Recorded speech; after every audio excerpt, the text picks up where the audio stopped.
det var Løvens Hule, så ville de elske det her i hvert fald. Har du virksomhed? Ja, det har jeg. Og hvad Jeg laver hedder Sofie, og jeg kommer fra Painter. Hvad laver Painter?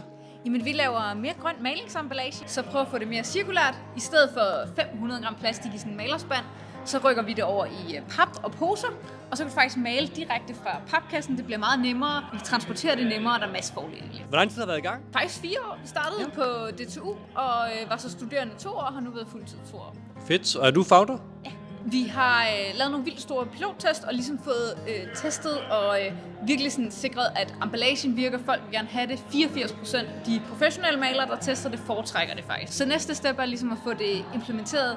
Der er noget fyldning og lidt af hvert teknisk, der skal til for, at det sådan hele flipper. Klart styr på din tal. Det var Løvens Hule, så ville de elske det her i hvert fald. Har du nogle råd til nogle iværksættere? Vi har mange følgere, der måske overvejer at starte en virksomhed. Har du et råd til, sådan, hvordan man kommer i gang med det? Altså, altid starte med et problem ud, og så teste med brugere. Så jeg ved allerede, at der er et marked for det, for det er kunderne, der selv har været med til at designe produktet. Ja. Hvis vi kigger 5-10 år frem, hvad er så drømmen for virksomheden? Jamen, når du tænker på maling, tænker du faktisk på spanden. Så hvis du skulle tegne maling, så vil du tegne malerspanden. Om 10 år, så tegner du en papkasse i stedet for.